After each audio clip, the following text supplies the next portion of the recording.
Let's do just a tiny bit more. Another way we could organize this differently, and a pretty common way for libraries and things, is to create one object and just make everything a property of that object. So a little bit like creating a class in some other languages. Now, ES6 does have classes. They're still not truly classes like in classical object-oriented programming, but they're close. But short of using that, we could at least put everything in an object, which just kind of gives us a nice structure and also gives us a nice way for other people to be able to use our code. So maybe we can get away with creating just one global variable, so we need to give it a suitably unique name, like People Factory. How about that? It's a stupid name, so probably no one else is going to use that. So let's just make const People Factory, and I'm going to go ahead and capitalize it, pretend it's a class, and set that equal to an object. And then we'll just start adding properties to that object. Two ways, I think, that we know of adding properties to an object. One of those ways has two different syntaxes. So let's say person form, we want it to be a property of this object. Inside the object literal, we could just put that property, person form, colon, and then what we want it to be equal to. Go ahead and put that comma there. That's one way we could do that. Or instead of doing it at the time that we define the object, we could add it later. So pretend we hadn't done that, and we wanted to add it to the object here. What would we do? I want the equivalent of having done this, but I didn't do that. I want to do it down here. I want to add a person form property to the People Factory object. Who knows what I mean? I want to set that property. Well, suppose it's already there. How do we get to it? How do we get to person form from out here? Yeah. Dot, right? So People Factory dot, would you mind reminding me who you are? You're an Andrew or something? Yeah, Andrew. Okay, thanks.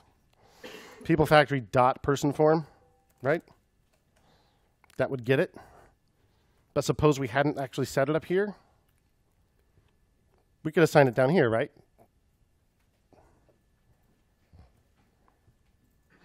Same thing. Make sense?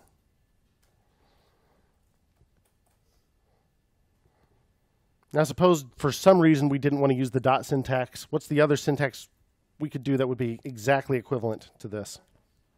Brackets, right? People Factory square bracket, just like accessing the items in an array, except instead of numerical indices, we have strings.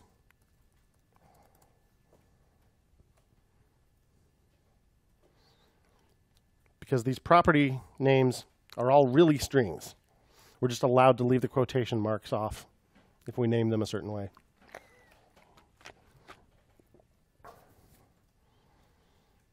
So knowing that that's how we do it, we're going to go ahead and pretty much put them all inside the object definition. So that takes care of person form. So let's add render color. So we're going to add that as a property of People Factory. So here's what we can do. We'll give it a key of render color. And then we would put whatever the value is. That could be a string. It could be a number. It could be an array. It could be another object. And yes, it could be a function. Nothing wrong with that. You can totally just put a function to the right of that colon.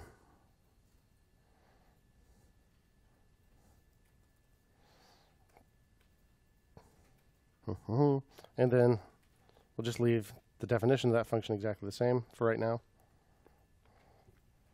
Get it? It's just another property of this object.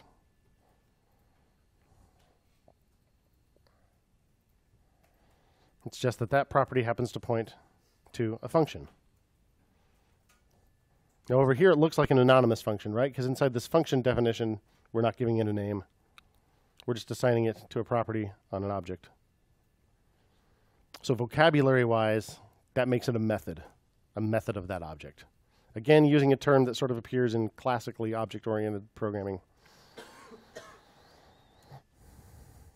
So to call it as a method, we could say peoplefactory dot render color, parens, passing in cornflower blue or whatever. Totally works.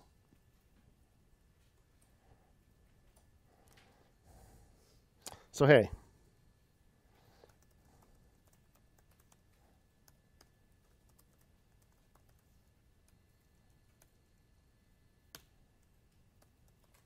does that work?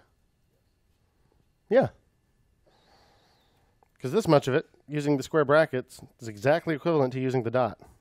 So just throw the parentheses after that, totally works. Same thing.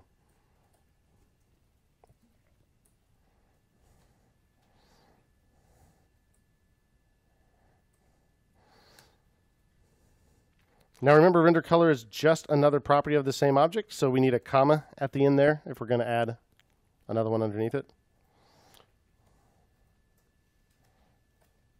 So let's keep going. We've got render color taken care of. Now we've got render list item.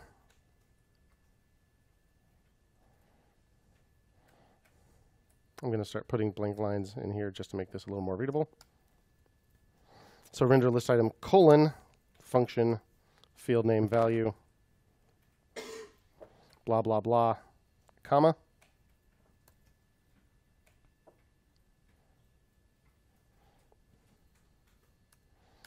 Render list, do the same thing.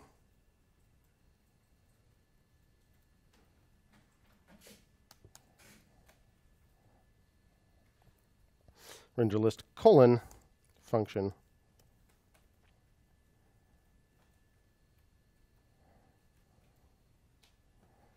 comma.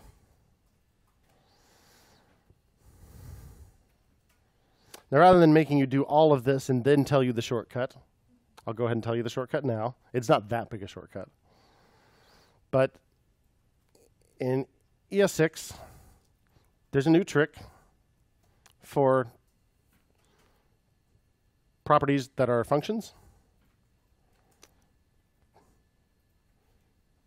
You can leave off the colon and the word function and just do that. Now, maybe we won't do that right this second. We'll do it later in future projects. For right now, it's probably good to know what this is shorthand for. It makes it a little easier to write, takes up a little less space, but maybe it obscures the meaning a tiny bit. So because we want to make sure we understand that this function is at that key within this object, we'll just leave the longer syntax. But that syntax is there. Okay, so that's render list. Let's do handle submit. Don't forget your comma after each of these. So handle submit colon function argument list. Then we've got this thing to actually add the event listener. Where should we put that?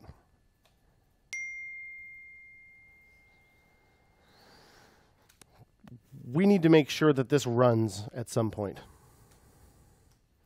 So let's think for a moment how we could do that. So now that this is all inside one big object,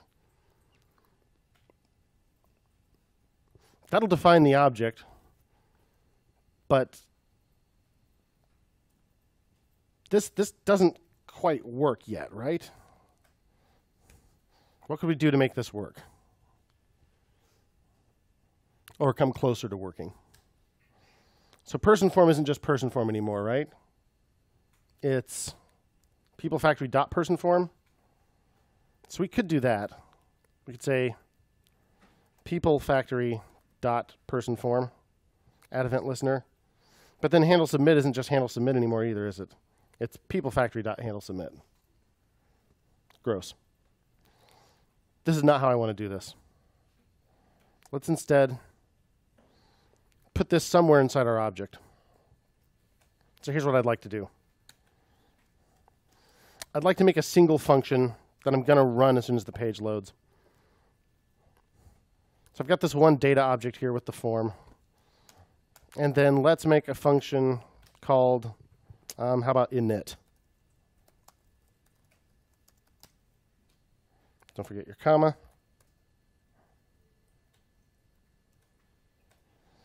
And we'll have it run this.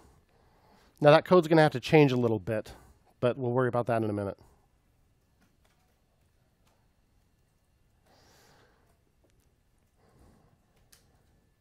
So that way, in order to use this, all we have to do at the bottom of the page is peoplefactory.init. Because that add event listener needs to run as soon as this stuff's initialized, right? So when we load the page, nothing really happens. Nothing happens until we submit the form.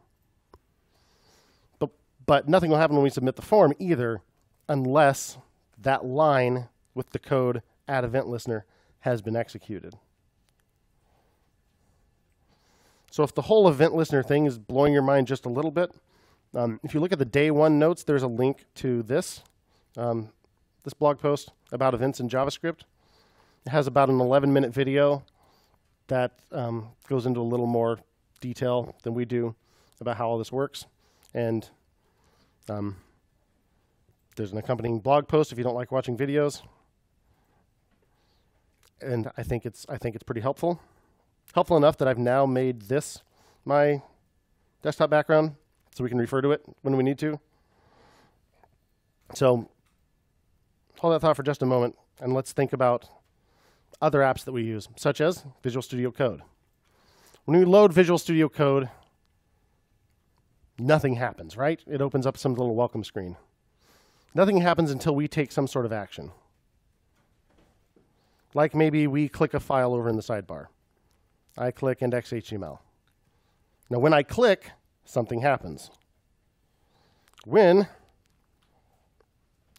click something in the sidebar happens, do open that file in a new tab. So same thing when our page loads,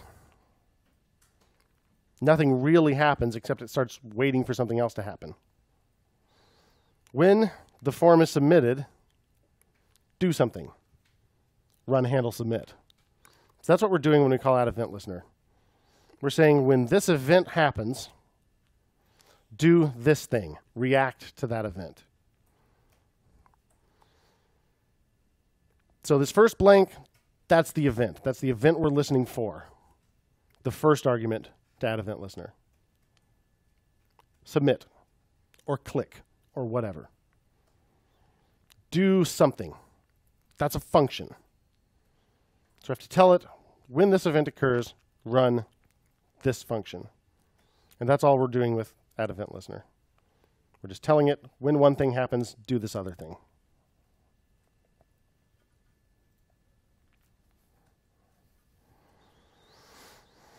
So let's watch this not work. Refresh. Handle submit is not defined on line 5. Notice we don't panic. That didn't work. We don't just see error message. Oh no, my brain's going to shut down now. No, we're going to read the darn error message and see if we can make sense of it. Handle submit is not defined on line 5. Okay, line 5, handle submit. Why? Because it's not just handle submit anymore, is it? It's peoplefactory.handle submit. It's the property of this object. Yes, so we talked about this a little bit yesterday, but now that we're actually going to use it, we'll talk about it in a little more detail.